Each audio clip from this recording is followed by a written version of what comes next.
Shalom, hari ini hari khusus, hari kenaikan Tuhan Yesus ke surga. So let us celebrate, Dia tidak meninggalkan kita sendiri, tapi Dia memberikan Roh Kudus, yaitu roh penghiburan bagi setiap kita. Amin. 1, 2, 3,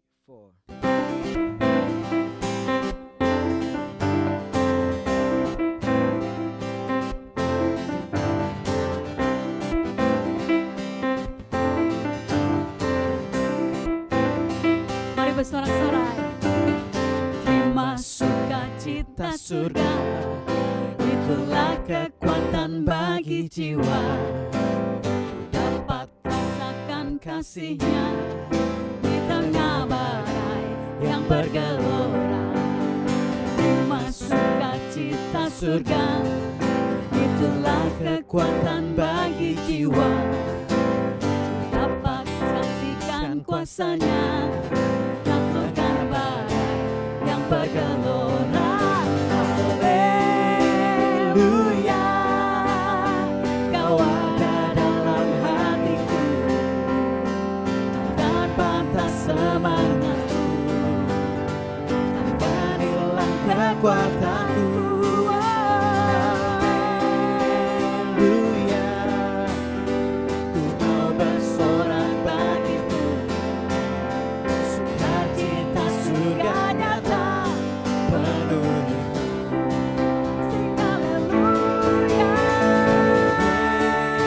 haleluya, Kau ada dalam hatiku, dan batas semangatku, dan hilang kekuatanku. Haleluya, ku mau bersorak bagimu, sukacita surga nyata penuhiku.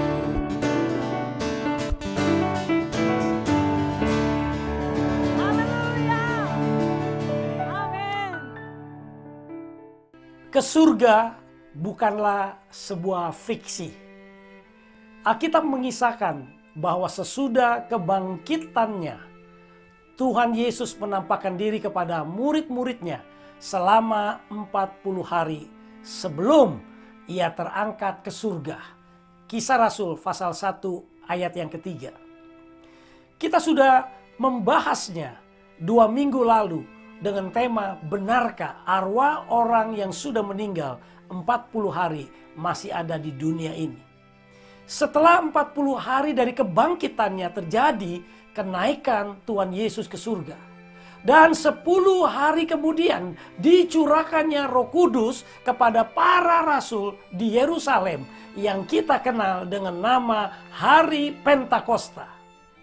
Kisah tentang kenaikan Tuhan Yesus Kristus ke surga bukanlah sebuah kisah fiksi atau dongeng turun-temurun, melainkan sebuah kisah nyata atau sebuah fakta sejarah yang betul-betul terjadi.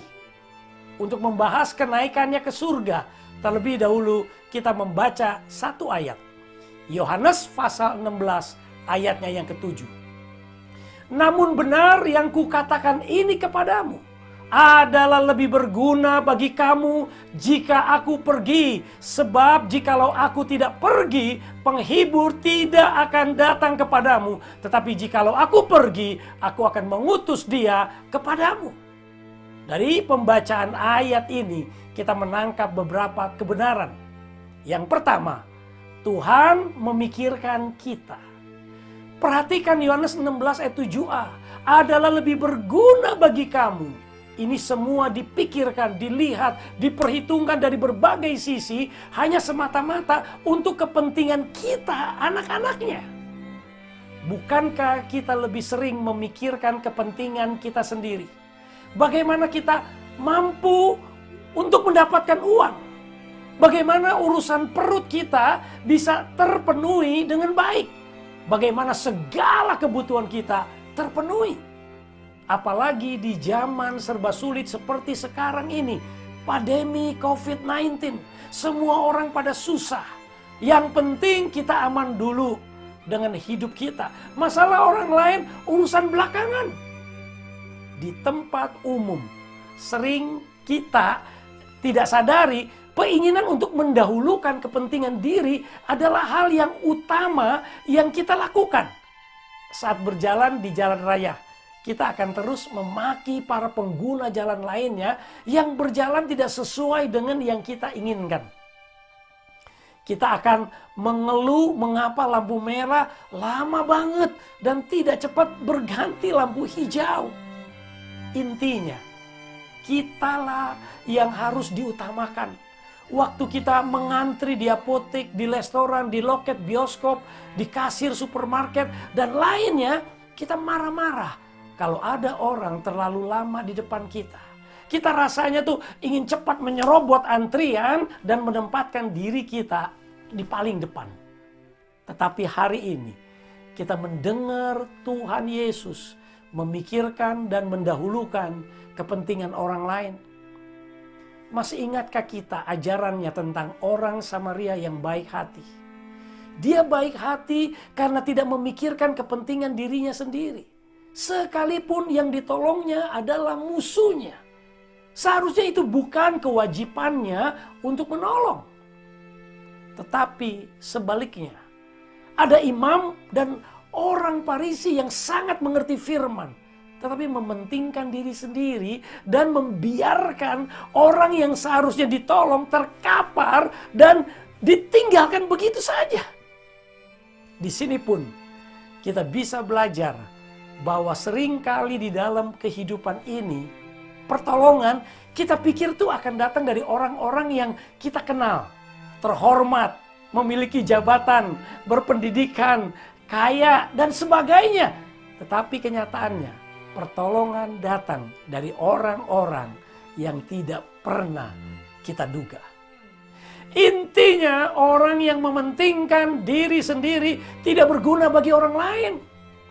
Walaupun dia mampu menolong, dia sanggup untuk menolong, tetapi kalau tidak mau memikirkan orang lain, maka benar-benar tidak berguna. Di mana-mana, kalau orang bisa mementingkan atau memikirkan kepentingan orang lain, rasanya akan tercipta perdamaian di mana-mana. Di dalam keluarga, di gereja, di komunitas, dan bangsa yang mendahulukan kepentingan orang lain, maka dapat dirasakan bedanya. Banyak orang bilang kalau tur ke Jepang, mereka itu bisa merasakan perbedaan. Karena di Jepang, bangsa yang rakyatnya memikirkan kepentingan orang lain.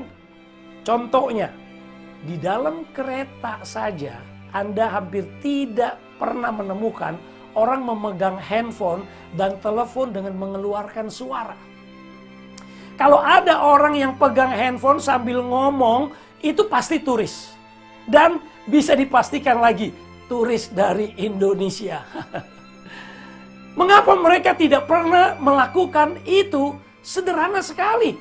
Tidak mau berisik dan mengganggu orang lain. Betapa indahnya kalau kita bisa hidup dan mementingkan orang lain. Itulah yang Tuhan Yesus teladankan kepada kita. Hampir seluruh pelayanannya dengan apa yang diperbuat selalu mengajarkan untuk kepentingan, kebaikan orang lain dan kita. Ia ditangkap, ia dihina, ia dipukul, dipecut, diadili dengan tidak adil. Ia disalib, diperlakukan seperti seorang kriminal. Ia mati, ia bangkit, sampai ia naik ke surga. Semua dilakukannya untuk kita. Iya, untuk kita, saya dan saudara. Kita lihat kebaikan berikutnya. Poin yang kedua, mengutus penghibur. Yohanes 16 ayat 7b. Sebab jikalau aku tidak pergi, penghibur itu tidak akan datang kepadamu. Dalam bahasa Yunani, Roh Kudus disebut paralektos. Paralektos dapat diartikan sebagai penghibur, comforter, penolong, helper, penasehat, counselor, atau pengacara, advokat. Paralektos terdiri dari dua kata, yaitu para, yang arti literalnya adalah yang berjalan berdampingan dengan subjeknya. Dan kletos yang artinya adalah yang dipanggil Jadi kita bisa terjemahkan dalam bahasa keseharian, paralektos artinya yang ada bersama kita dan biasa kita panggil. Siapakah dia? Sebelum lebih jelas kita bahas dia, ada baiknya kita baca lagi di Yohanes 14 ayat 16. Aku akan minta kepada Bapa dan ia akan memberikan kepadamu seorang penolong yang lain supaya ia menyertai kamu selama-lamanya. Tuhan Yesus janjikan akan mengutus kepada murid-muridnya setelah ia pergi. Tuhan Yesus mengutus seorang penolong yang lain. Kata yang lain di dalam bahasa Yunani, ada dua kata bahasa Yunani yang berarti yang lain, another, yaitu allos. Di kamus leksikon Yunani itu nomor 243 dan heteros nomor 2087. Tetapi kedua kata ini ada bedanya. Allos menunjuk pada yang lain dari jenis yang sama. Heteros menunjuk pada yang lain dari jenis yang berbeda. Ia adalah penolong yang lain, bukan penolong yang berbeda. Kata yang lain menunjukkan seseorang seperti aku sendiri yang akan mengambil tempatku, melakukan pekerjaanku. Jadi, jika Yesus adalah seorang pribadi, Roh Kudus harus juga adalah seorang pribadi. Dalam arti kata lain, ia penolong, penghibur, penasehat, dan pengacara. Ini akan melanjutkan pekerjaan Tuhan Yesus. Dia adalah Roh kebenaran. Disinilah kita melihat, mengerti, dan sadar bahwa lebih baik Tuhan Yesus naik ke surga dan mengutus penghibur yang menggantikan keberadaan jasmani Tuhan Yesus. Yang ketiga, menginsafkan dunia. Yohanes 16 ayat 8. Dan kalau ia datang, ia akan menginsafkan dunia akan dosa, kebenaran, dan penghakiman. Dari ayat ini, kita semakin melihat lebih jelas dan lebih mengerti Yohanes 16 ayat 7a. Adalah lebih berguna bagi kamu jika aku pergi. Karena secara jasmani Tuhan Yesus tentu pelayanannya akan terbatas. Tetapi jika Roh Kudus turun, jangkauannya menginsafkan dunia akan dosa. Kata menginsafkan dalam bahasa Yunani elekcho, yang diterjemahkan dalam bahasa Inggris menjadi convict atau terpidana. Artinya disadarkan, diinsafkan. Dengan bukti-bukti harus Roh Kudus yang mampu nih melakukan tugas menginsafkan ini. Untuk lebih jelasnya, kita bisa melihat Yohanes pasal 3 ayat 18. Barang siapa percaya kepadanya, ia tidak akan dihukum. Barang siapa tidak percaya, ia telah berada di bawah hukuman.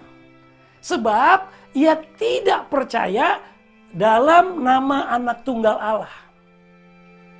Barang siapa yang percaya kepadanya tidak dihukum. Nah, bagaimana mereka bisa percaya? Sementara mereka yang tidak percaya, ia telah berada di bawah hukuman. Hukuman itu membuat mereka buta, hidup dalam dosa dan kegelapan. Maka perlu diinsafkan, dikonflik. Seperti seorang terpidana diberikan, disodorkan, diperlihatkan bukti-bukti sampai tidak bisa mengelak lagi, lalu sadar akan dosa dan kesalahannya. Inilah pekerjaan Roh Kudus. Tidak heran apabila kita mendengar kesaksian seseorang bertobat tanpa mengenal status sosial, artis, pemuka agama-agama, orang-orang yang pinter dan terpelajar dari segala suku bangsa, Asia, Eropa, Afrika, Australia, Amerika, mengenal dan percaya kepada Tuhan Yesus Kristus. Masih ingatkah kita akan seorang hambanya, Bapak Sarifuddin Ibrahim, yang pernah datang melayani di Oikos Perth?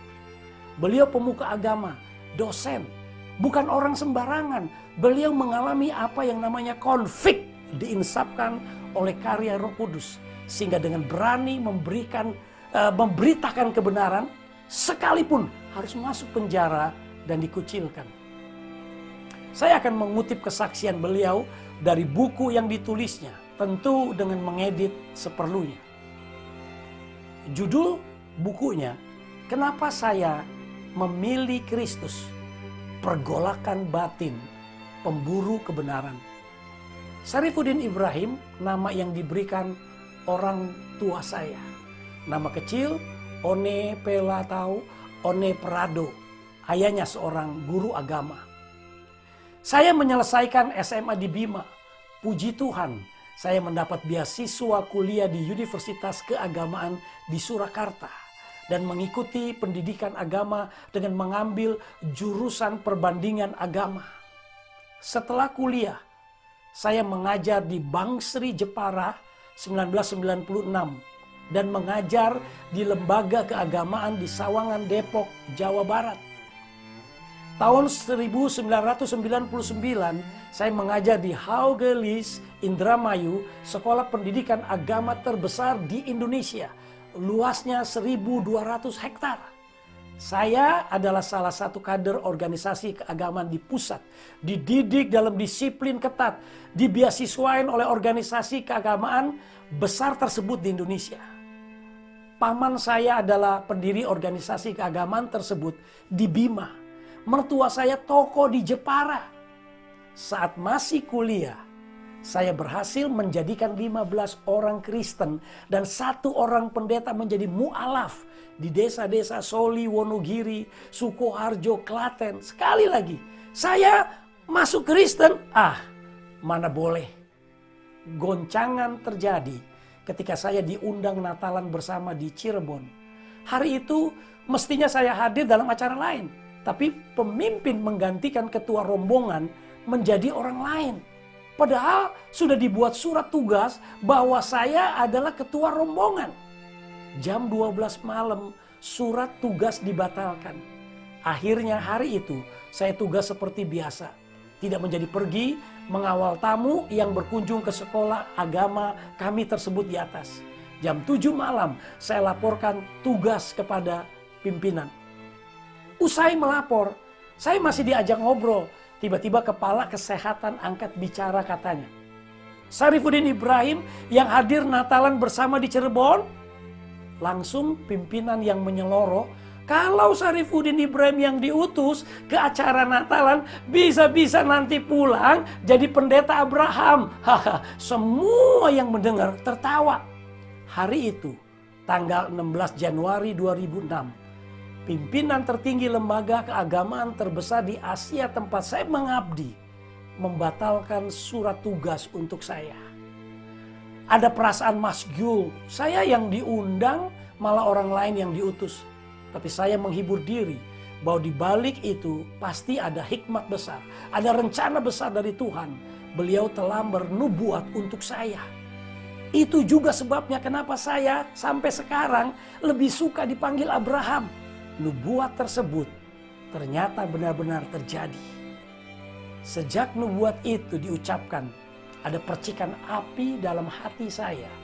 Dan ini adalah api iman yang memudahkan saya untuk melakukan hijrah hati. Api kecil itu berkobar dan terus membesar. Api kalau kecil jadi teman, besar menjadi musuh dan memusnahkan harta kita. Andai itu api biasa, mungkin saya bisa memadamkannya. Tetapi ini api iman, jadi susah dipadamkan. Saya tidak sanggup untuk memadamkan api iman ini. Sebenarnya perasaan gundah ini sudah mulai terjadi sejak akhir tahun 2005. Saya merasa jenuh, tawar dan hampa.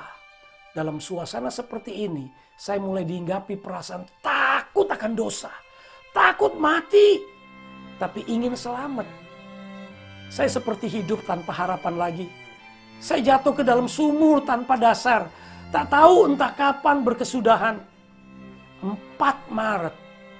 Inilah tanggal yang disepakati oleh saya dan Pak Bagja untuk datang ke Cirebon dan menerima Yesus sebagai juru selamat.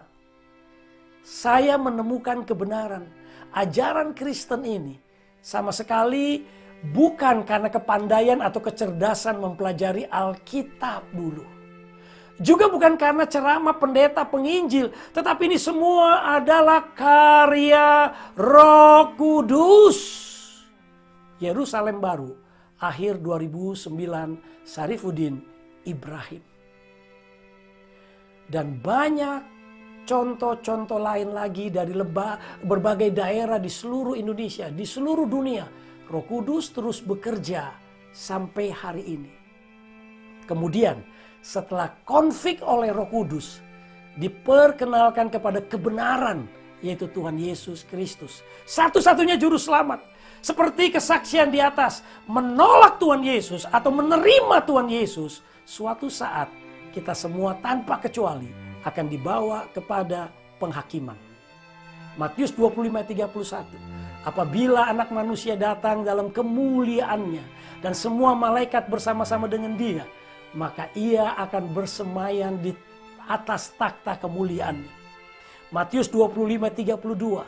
Lalu semua bangsa akan dikumpulkan di hadapannya, dan Dia akan memisahkan mereka seorang daripada seorang, sama seperti gembala memisahkan domba dari kambing. Matius 25:33. Dan Ia akan menempatkan domba-domba di sebelah kanannya dan kambing-kambing di sebelah kirinya.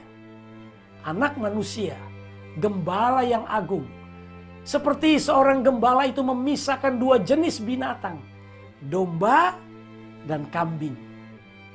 Memperlihatkan dengan jelas bahwa domba adalah lambang bagi orang benar, sedangkan kambing sebagai orang jahat.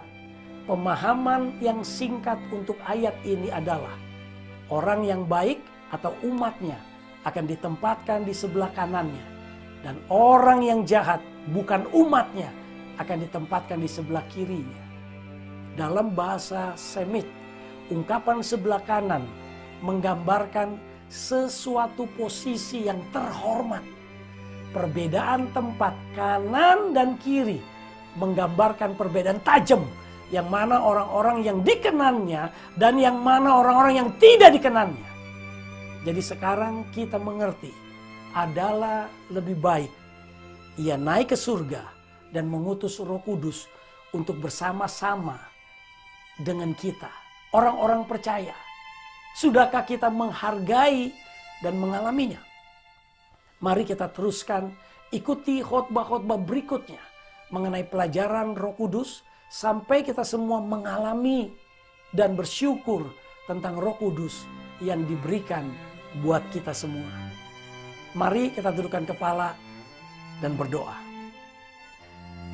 Bapa, sekali lagi kami bersyukur karena di hati-Mu selalu memikirkan dan memberikan yang terbaik buat anak-anak-Mu. Ajar kami semua untuk memberikan yang terbaik buat Engkau dan pekerjaan-Mu di atas bumi ini. Kami semakin menyadari kenapa perlu 40 hari Tuhan bangkit dari kematian memberitakan kerajaan surga. Dan harus naik ke surga dan mengirim Roh Kudus. Biar kami terus mengerti dan membuka hati untuk Roh Kudus bekerja dan menyampaikan tujuan-tujuan ilahi dalam setiap kehidupan kami yang percaya kepadamu Tuhan. Dalam nama di atas segala nama kami berdoa, yaitu nama Tuhan Yesus Kristus. Amin. Tuhan memberkati. Saya Daniel Ong dari Gereja Oikos, Australia.